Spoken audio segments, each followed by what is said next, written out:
안녕하세요. 청주에 사는 30대 중반 주부입니다. 이혼한 지는 3년 되었고 지금은 재혼했어요.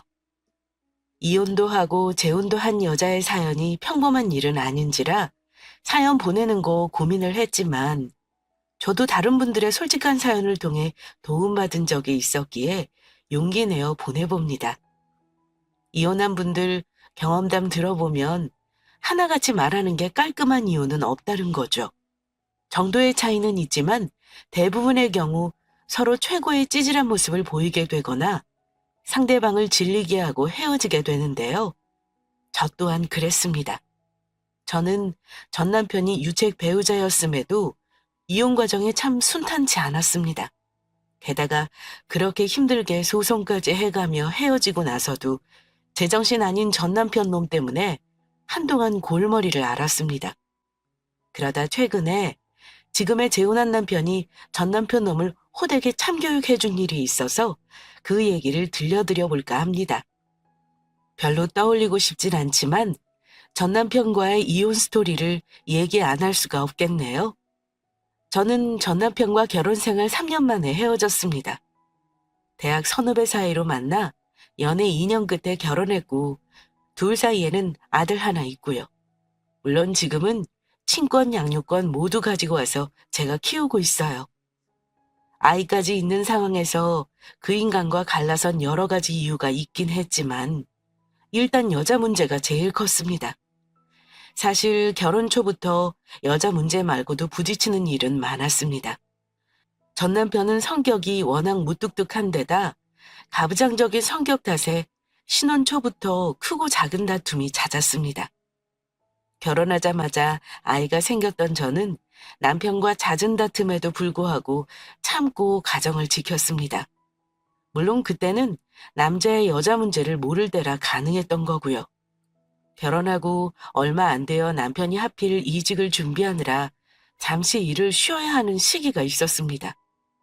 그 시기에 이직 준비한다는 남편 뒷바라지를 한 덕분에 저는 결혼 후 남편에게 생활비를 거의 제대로 받아본 적이 없습니다. 거의 제가 벌어오는 돈으로 먹고 살았죠. 하지만 300만 원 채 안 되는 월급으로 워낙 알뜰하게 살림을 꾸린 덕분에 부족함 없이 살 수 있었습니다. 그러다 제가 첫 아이 낳을 무렵 남편도 직장을 잡았고 제가 육아 때문에 일을 잠시 쉬게 되었습니다. 이직한 후로 남편은 늘 바빴습니다. 다른 가족들 보면 남자들이 적극적으로 육아에 도움을 많이 주던데 남편은 이직하고 나서부터 가정과 육아는 뒷전이었습니다. 주말에도 늘 바빴고 평일에도 거의 야근하느라 집에 들어오면 얼굴도 보기 힘들었고요. 저는 혼자 모든 걸 하느라 집 청소나 설거지를 뒷전으로 밀어넣는 일이 많았습니다. 그러다가 한번 남편과 다퉜던 일이 있었는데요. 저는 한다고 하는데 남편은 제가 집에서 하는 일이 없다고 생각했는지 집이 더럽다고 잔소리를 하더라고요. 얼마나 남편에게 서운하던지 싸우고 나서도 혼자 한참 울었던 기억이 납니다. 집에 오면 당초에 쉬는 것 같지가 않아. 당신 대체 청소기를 돌리긴 하는 거야? 아니, 빨래도 한가득이고 나 입을 와이셔츠도 없다고. 집에 하루 종일 있으면서 애만 보는 것도 아니잖아. 이거 못할 정도로 시간이 없어? 남편은 집에 들어오면 깔끔하게 정리되어 있는 상태에서 쉬고 싶었던 것 같습니다. 하지만 그때는 저도 예민해져 있던 때라 남편에게 나도 힘드니 당신이 좀 도와달라는 말이 곱게 나오지만은 않았습니다. 집에서 당신이 하는 게 뭐 있다고 나한테 잔소리냐? 당신이 그런 말 할 자격은 있어? 더러운 거 보이면 당신이 청소기 돌리면 되잖아. 내가 지금 하루에 몇 시간 자는지 알아? 애 낳고 지금까지 통잠을 잡은 적이 없어. 내가 노는 걸로 보이나 본데 그럼 당신이 애도 보고 살림도 해봐. 내가 맘먹고 하면 당신보다 못할 것 같아? 아무리 그래도 집이 이게 뭐냐? 좀 치우고 살아라. 다른 여자들 너처럼 다 그렇다고 생각하지 마. 애 키우면 살림까지 완벽하게 하는 여자들 많으니까. 그뿐인 줄 알아? 애 낳고 다시 처녀 때처럼 다 살도 빼더라. 그 여자들은 남편이 돈을 많이 벌어다 주나 보지. 사람 써서 애도 보고 집도 치우는 거 모르나 보네. 당신처럼 쥐꼬리만큼 돈 주면서 무슨 살까지 빼길 바라냐? 정신 차려, 이 인간아. 그렇게 집 더러운 거 못 참겠으면 당신이 직접 쓸고 닦고 해. 애 낳고 살찐 저에게 외모 비하까지 하는 남편이 너무 미웠습니다. 연애할 때만 해도 저 좋다고 했던 사람이 결혼하고 애 낳은 후에 저렇게 달라지는 게 참 서럽더군요.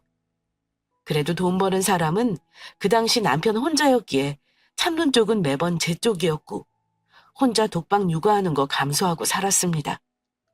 남편 성격 알고 있었던 저는 잔소리를 하면 싸움만 할 거라는 거 잘 알고 있었기에 거의 포기했던 것 같습니다. 남편은 그 후로도 시시때때로 제 외모 비하를 하거나 집이 더럽다고 시비를 거는 일이 자주 있었습니다.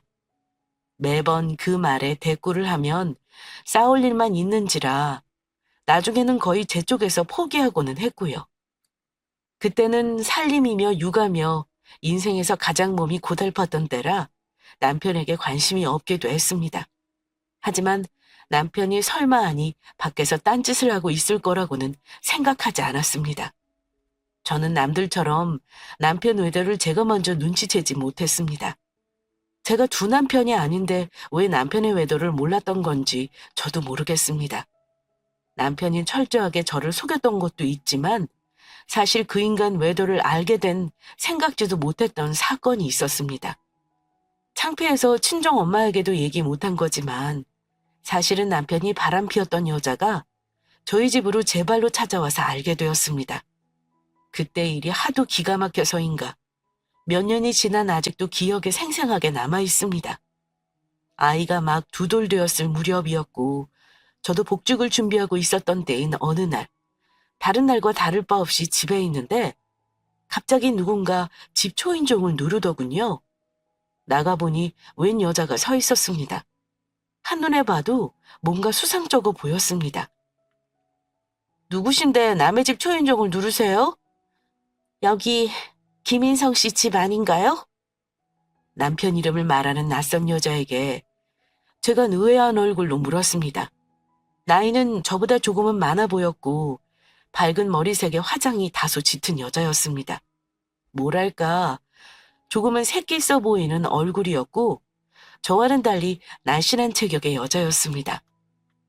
그쪽은 누군데 내 남편 이름을 알아요? 그런데 그 여자 입에서 나오는 말이 참 놀라웠습니다. 결혼해서 애까지 낳았길래 더 이상은 못 기다릴 것 같아서 찾아왔네요. 나 그쪽 남편이랑 사실혼 관계인 사람이에요. 결혼 전에 동거한 적도 있고 잠깐 헤어졌다가 우리 지금 다시 만나는 중이에요. 오해 말아요. 절대 내가 먼저 만나자고 한 거 아니니까. 확실히 말하지만 당신 남편이 나한테 먼저 연락한 거예요. 우리는 혼인신고만 안 했을 뿐이지 거의 결혼한 거나 다름없는 사이였어요. 중간에 끼어들어서 회방 놓은 건 당신이지. 무슨 헛소리예요? 저랑 남편 대학교 때도 알던 사이예요. 결혼 전에 사귀는 사람은 있었겠지만 제가 알기론 오래 사귄 여자는 없어요. 제가 무슨 헛소리냐며 따졌더니 증거 사진까지 보여주더군요. 그제야 저도 상황 파악이 됐습니다. 기가 막혔죠. 남편은 분명 결혼 전부터도 그 여자와 만난 게 분명했습니다. 적어도 그 여자가 보여준 증거만 보면 확실했습니다. 그러니까 지금 되게 우리 남편하고 그렇고 그런 사이다 뭐 그런 거예요? 근데 저 찾아온 이유가 뭐죠? 혼인신고하고 결혼한 사람은 저라는 거 모르지 않을 텐데요. 당신은 그냥 결혼한 유부남이랑 바람 피운 상간녀라고요. 알겠어요?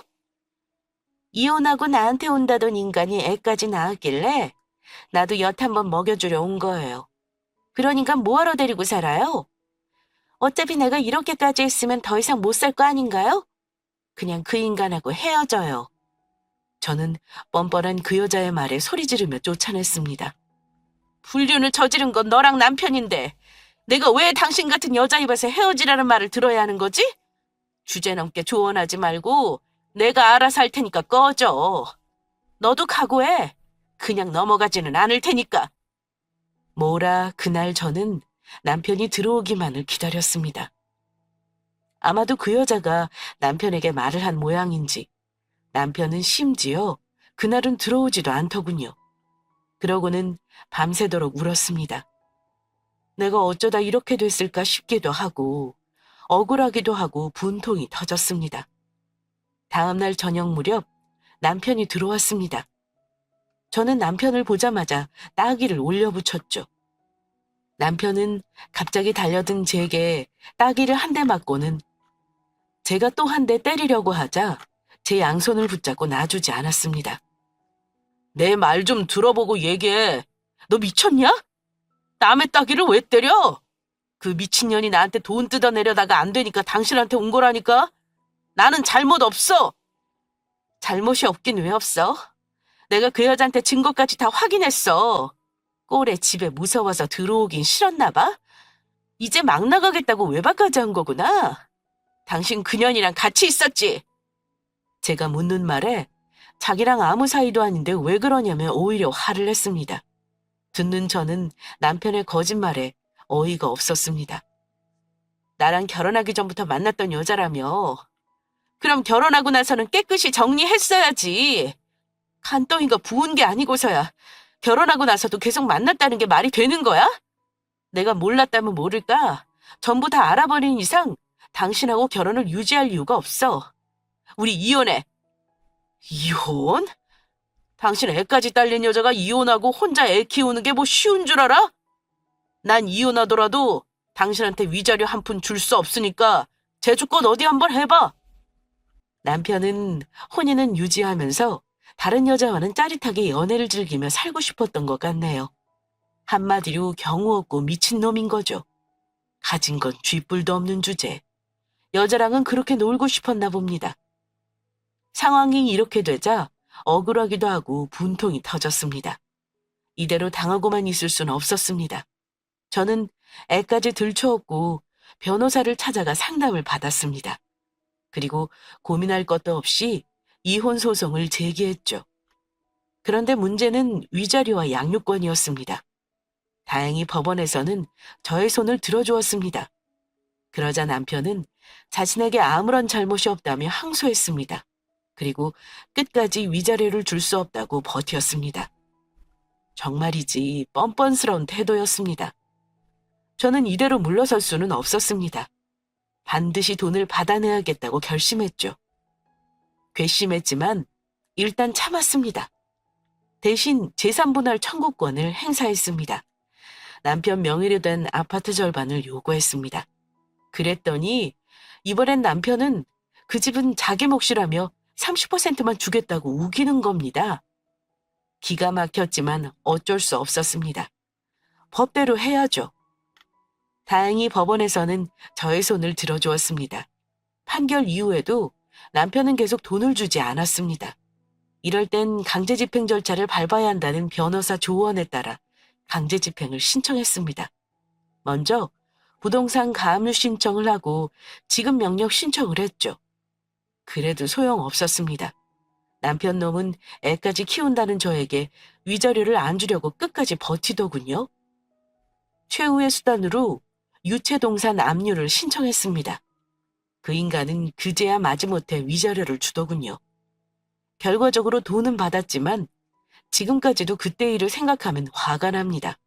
저는 남편 태도를 보고 아이 위자료도 한꺼번에 일시불로 청구했습니다.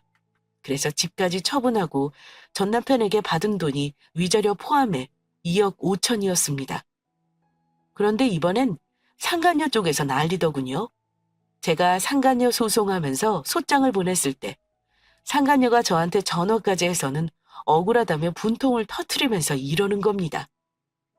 내가 먼저 알던 사람이고 그 남자한테 속은 건 나인데 왜 당신이 나한테 상간녀 소송을 해? 나는 절대 위자료 못 줘. 소송 당장 취하해. 뻔뻔하게 나오는 그 여자에게 저도 마지막으로 일침을 가했습니다. 먼저 만났건 나중에 만났건 그게 뭐가 중요해? 중요한 건 결혼한 거 알고 있으면서 남편하고 불륜관계 유지했다는 거야. 그렇게 당당하면 맞고소해. 나는 너한테 100만 원만 받더라도 끝까지 갈 거니까. 예상했던 진흙탕 싸움이었지만 생각보다 더 뻔뻔한 그 여자의 태도에 놀랐더군요. 하지만 그래도 다행인 건 법원으로부터 제가 승소 판결을 받았다는 겁니다. 비록 큰 돈은 아니었지만 어쨌든 조금이나마 그 나쁜 인간들에게 복수한 것 같아 속이 후련했습니다. 하지만 지금까지도 그때만 떠올리면 속상한 것이 그 두 사람에게 제대로 된 사과를 받지 못했다는 겁니다. 이혼하고 나서 후련하긴 했지만 순간순간 열불이 터지는 건 아마 제대로 내 속풀이를 못해서인 것 같았습니다. 어쨌거나 이혼 과정을 말로 하니 별거 아닌 것 같아도 지금 와서 돌이켜보면 정말이지 악몽과도 같았던 순간이었네요.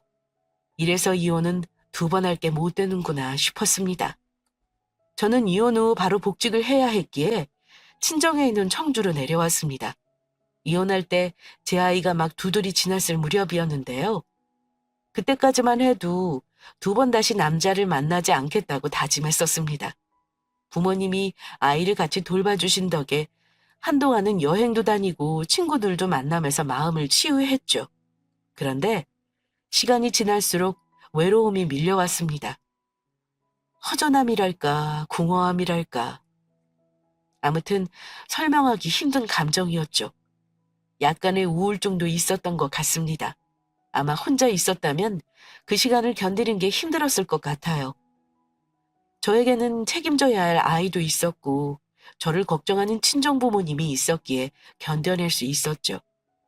시간이 약이라는 말이 정말 맞는 게 이혼의 아픔도 시간이 지나니 그럭저럭 잊히더군요. 사람 인연이라는 게 참 신기하다는 말 많이 하잖아요. 그 무렵 그런 일이 저에게도 일어났습니다. 직장 근처에서 동료들과 식사를 하러 간 식당에서 생각지도 못한 인연을 만나게 되었거든요. 그것도 처음 간 식당에서요.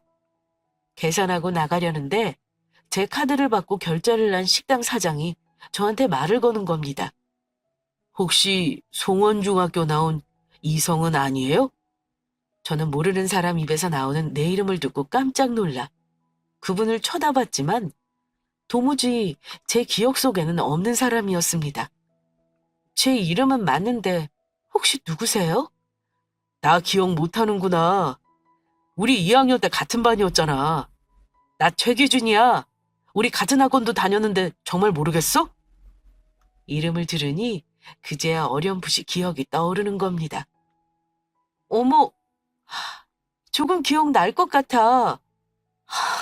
너 이 동네 계속 사는 거니? 나는 작년에 내려왔어. 이렇게 만나다니 너무 신기하다. 진짜 신기하다. 나중에 시간 될 때 한번 식사하러 와라. 그때 얘기하자. 지금 와서 하는 말이지만 내가 그때 너 좋아했는데 아마 너는 기억도 못하지? 정말 오랜만에 만난 건데 뜬금없이 좋아했다는 말까지 날리고 호탕하게 우는 그 사람을 보고 기분이 묘하더군요. 급하게 명함을 교환했지만 그 후로 정말로 다시 그 식당을 갈 생각은 없었습니다. 우연히 만난 동창인이 반갑게 인사를 한 것뿐이었고요. 그런데 그 사람은 며칠 후에 정말로 제게 연락을 해서는 만나자고 하더라고요. 그때만 해도 나한테 마음이 있어서 연락한 건 아닐 거라 생각했던 저는 가벼운 마음으로 그 친구를 한 번 더 만나게 되었습니다.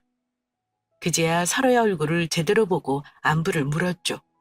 어릴 때 얼굴이 조금 남아있었던 그 사람은 서글서글한 눈매에 선한 인상이었고 유머러스한 면도 있었습니다. 왠지 모르게 믿음이 가더군요. 그날 저녁 식사를 하면서 자연스럽게 호구조사를 했습니다. 그런데 그 친구가 저에게 제일 먼저 물었던 게 뭔 줄 아세요? 너 결혼했니?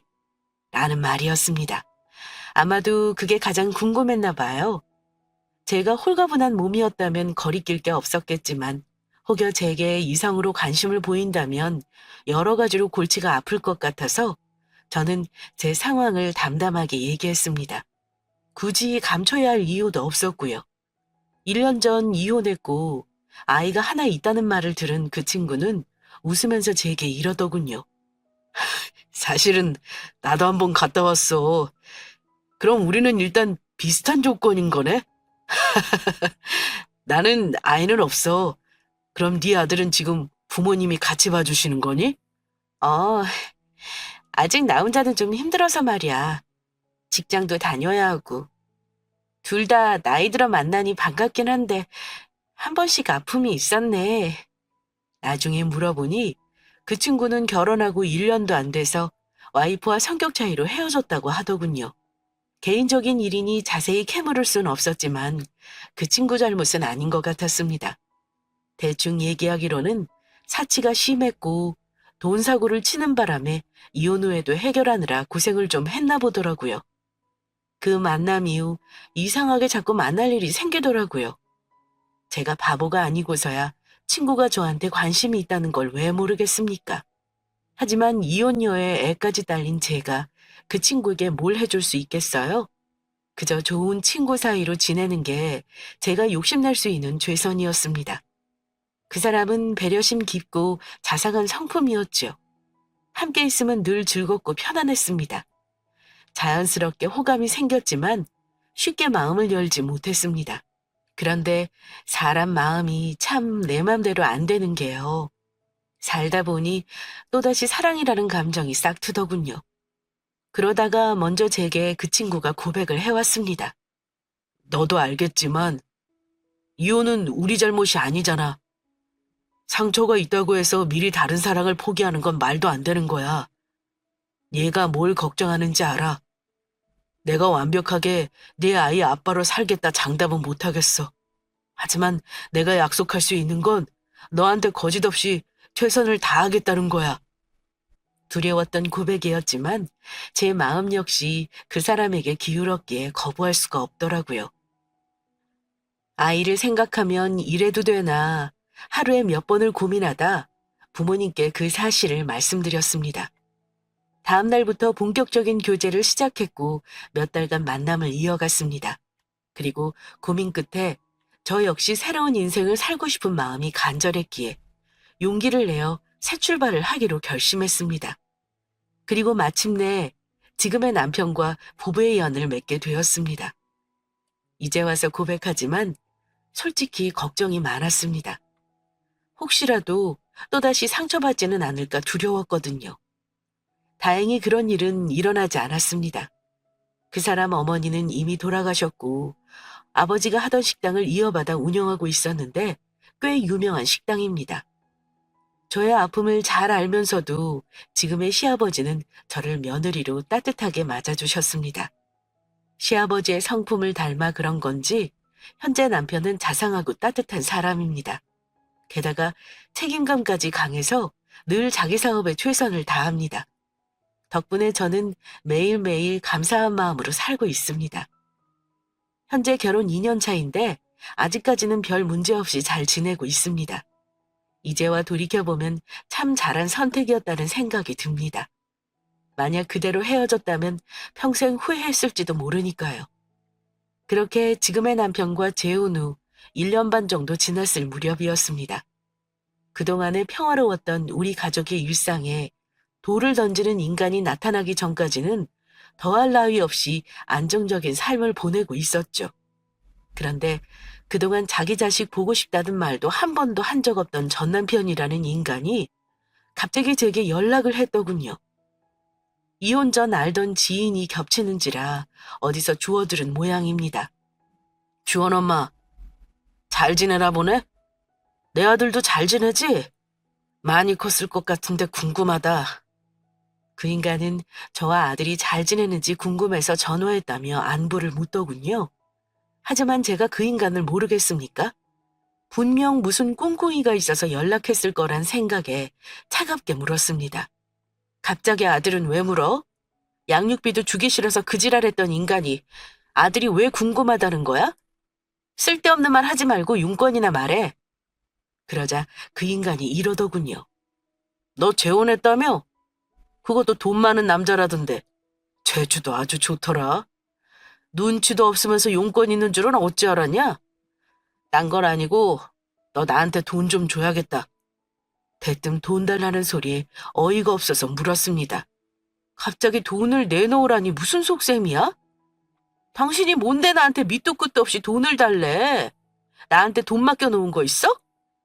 제가 무슨 소리냐고 했더니 그 인간이 하는 말이 자기한테 줘야 할 돈이 있다고 하더군요. 나한테 빚이 있는데 그거 결혼 전에 대출받아서 지금까지 갖고 있는 거잖아. 그럼 그 대출은 너한테도 일부 갚을 책임이 있는 거지. 너는 재산만 나눠 먹으면 끝인 줄 알았냐? 생각해보니까 아무래도 위자료랑 양육비 계산을 잘못한 것 같아서 말이야. 정확히 하자 이거야. 내 계산으로는 네가 나한테 6천만 원 다시 돌려줘야 해.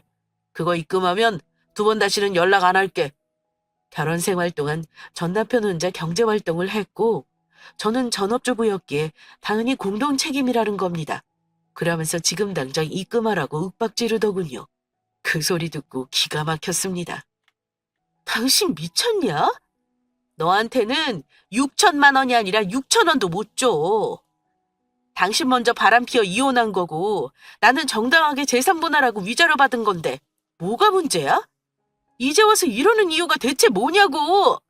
그 집에 내 돈 들어간 건 생각 안 하나 봐? 야, 말은 똑바로 하자. 네가 강제로 뜯어간 거지 내가 자발적으로 준 건 아니지. 이혼하고 너만 잘 살면 다냐? 재혼한 네 서방 돈 잘 번다며. 네가 뜯어간 위자료에서 고작 몇천 주는 게 못할 일은 아니잖아? 어이가 없었습니다. 화가 나서 따졌더니 적반하장이더군요. 정말이지 뻔뻔해도 이렇게 뻔뻔할 수가 없었습니다. 저는 다시는 연락하지 말라면서 전화를 끊어버렸습니다. 그런데 그게 끝이 아니었습니다.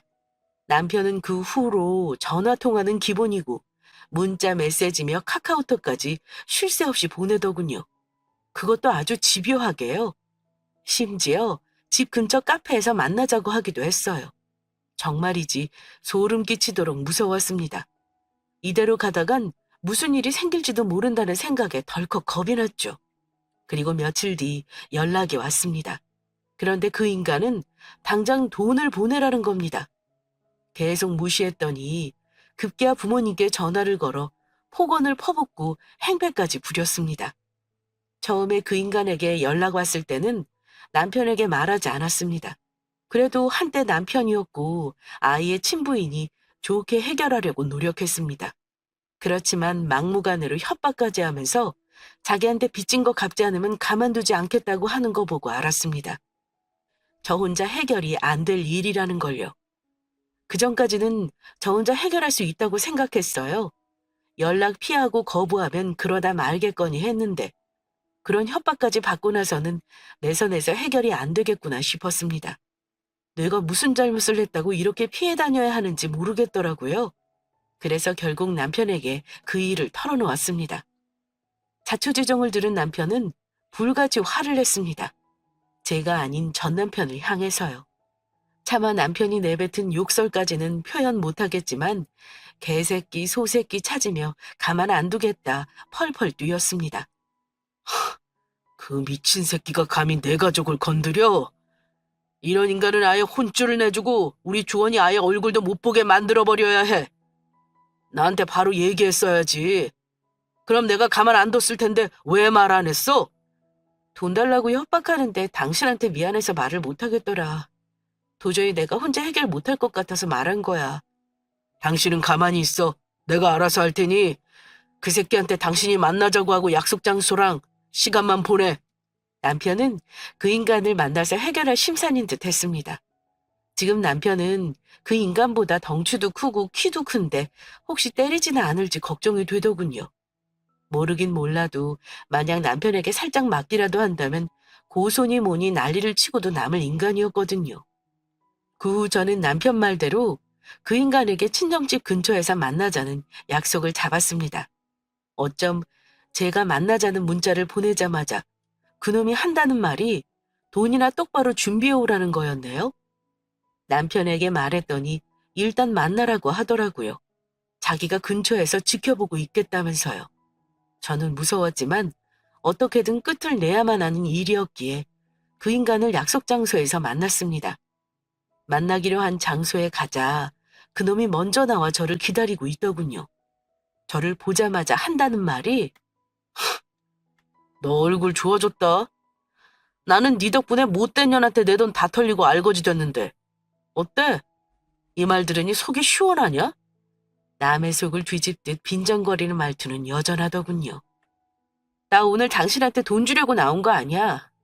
그래도 우리 주원이 친아빠니까 최대한 좋게 마무리하려고 했는데 계속 돈 내놓으라고 협박하면 나도 법대로 할 거야. 그 말 해주려고 왔어. 다시는 여기 찾아오지 마. 우리 주원이도 앞으로 얼굴 볼 생각하지 말고 알아서 잘 살아. 부탁이야. 뭐, 법? 아, 맞다. 당신 법대로 하는 거 좋아하지? 그래. 어디 한번 마음대로 해봐. 나는 당신이 내 통장에 돈 꽂아 놓을 때까지 가만 안 있을 거니까. 그 인간은 갑자기 흥분하더니 자리에서 일어나 손가락으로 제 이마를 몇 번 밀어내더라고요. 순간 너무 불쾌했던 저는 자리에서 일어나 그 인간의 멱살을 잡았습니다. 야, 너 뭔데 남의 몸에 손을 대? 진짜 좋게 안 끝내고 싶냐? 제가 화를 내자 주변 사람들의 시선이 쏠렸습니다. 그런데 그 순간 지금의 남편이 쏜살같이 제 뒤로 다가오는가 싶더니 제가 멱살을 잡고 있던 손을 풀고 자기 손으로 옮겨잡고는 그 쓰레기 같은 인간을 밖으로 끌고 나갔습니다. 카페 안에 있던 사람들의 웅성거림이 커졌고 누군가는 몸싸움을 예상했는지 신고를 하려는 듯 했고요. 저는 일단 남편을 따라 나갔습니다. 카페 밖으로 나간 남편은 그 인간을 길바닥에 내동댕이 쳤습니다. 예상한 대로지만 그 인간은 심한 엄살을 떨더군요. 아이고, 사람 죽네. 이봐, 형씨. 당신 지금 사람 쳤어? 이게 폭행이야, 폭행. 내가 고소하고 합의 안 해주면 당신 깜빵 가는 거라고. 그래. 어차피 깜빵 갈 거면 이렇게 순순히 보내줄 순 없지. 제대로 한 대 맞아봐라. 어디 맞고 나서도 그런 소리 나오나 보자. 그러더니 남편이 일어서는 그 인간에게 달려들어 살벌하게 따귀를 한 대 때리더군요. 그러자 전 남편 놈이 볼을 부여잡으면서 자리에 다시 주저앉았습니다. 몹시 아픈 모양인지 제대로 말도 못하고 있는데 남편이 그 인간을 향해 말했습니다. 이건 그동안 내 와이프 괴롭힌 값인 줄 알아.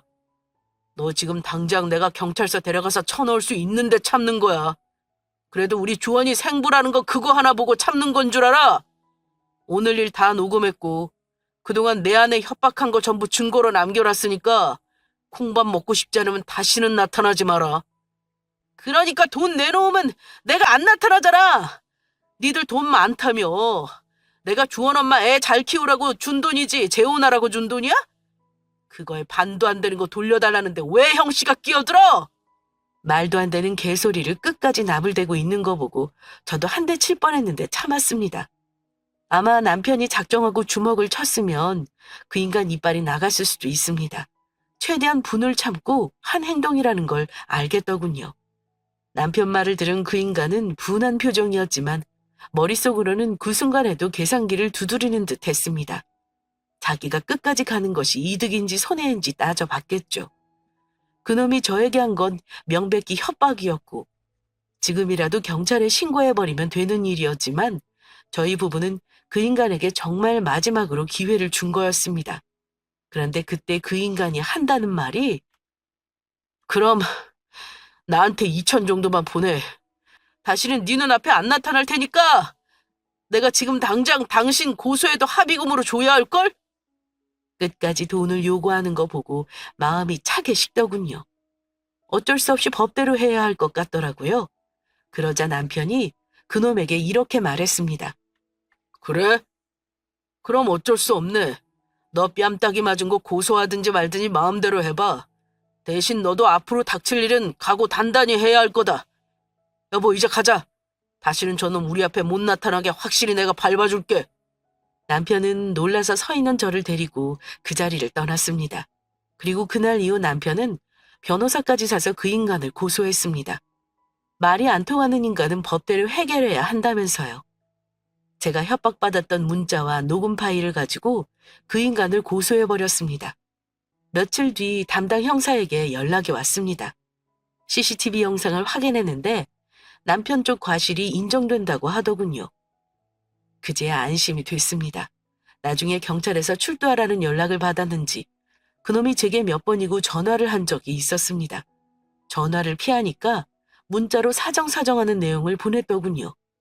고소를 취하해달라는 내용이었는데 참 웃긴 것이 사정과 협박을 같이 하더라고요. 진짜 미친놈 같았어요. 네가 진짜로 고소할 줄은 몰랐다. 생각해보니까 이렇게까지 할 필요는 없는 것 같아. 내가 눈 딱 감고 1,000만 원 정도만 받고 끝낼 테니까 고소 좀 취하해줘. 그래도 내가 애 아빠잖아. 예정을 생각해서 그 정도만 부탁 좀 하자. 하도 어이가 없어서 답장을 안 했는데 그 이후로 잊을만 하면 문자로 돈을 구걸하더군요. 그것도 아주 당당하게요. 무슨 제 아이 친부라는 게 벼슬이라도 된답니까? 제가 남남인 그 인간에게 돈을 줘야 할 이유가 전혀 없는데 말입니다. 소송을 진행하고 있는 와중에도 어김없이 문자 메시지가 왔는데 그때는 술을 처먹고 보냈는지 차마 입에 담지도 못할 욕설까지 보냈더라고요. 반성이 없는 인간이었죠. 끝까지 남의 탓만 하고 자기 행동을 합리화만 하려는 사람과는 상대할 가치조차 없었습니다. 참다 못한 남편은 결국 소송과 별개로 법원에 적금금지 가처분 신청까지 냈고 다행히 먼저 받아들여졌습니다. 솔직히 전 남편 찾아오는 거 겪고 나서 집 밖에 나가는 것도 무서웠는데 적금금지부터 하고 나니 일상생활이 가능해지더라고요. 그리고 고소건 역시 우리에게 유리하게 마무리가 되었습니다. 그 인간은 맞고서니 뭐니 난리를 치더니 정작 말뿐이더라고요.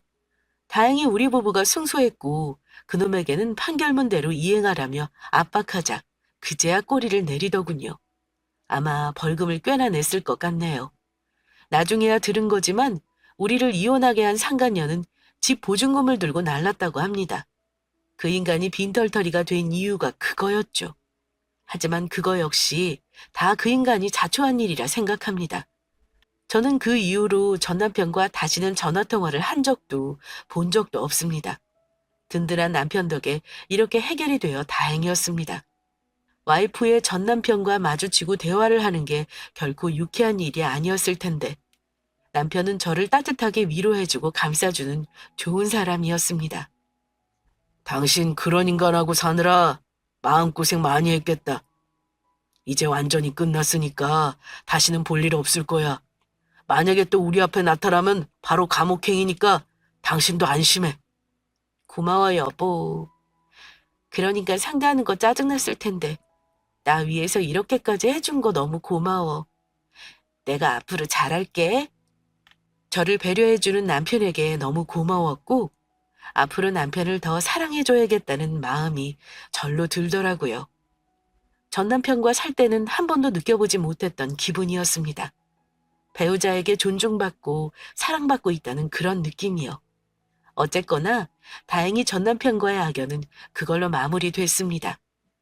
돌이켜보면 정말 아찔한 순간이었습니다. 만약 조금만 늦었더라면 무슨 일이 벌어졌을지 상상조차 하기 싫습니다. 아무튼 지금은 모든 게 잘 해결되어 다행이지만 아직도 그때 기억을 떠올리면 가슴이 철렁 내려앉습니다. 결혼식장에서는 검은 머리 팥불이 될 때까지 100년해로 하겠다고 약속하지만 살다 보면 서로 맞자는 부분도 있고 성격 차이 혹은 가족 문제 등등 정말 수많은 이유로 인해 이혼을 선택하는 사람들이 요즘은 참 많은 것 같아요. 그리고 그런 문제들은 사랑만으로 극복할 수 없는 경우가 많죠. 특히 부부 사이엔 믿음과 신뢰가 바탕이 되어야 하는 법인데 그것만으로는 해결되지 않는 일들이 많더군요. 제가 겪어보니 그렇습니다. 이럴 땐 과감하게 헤어짐을 선택해야 할 필요가 있습니다.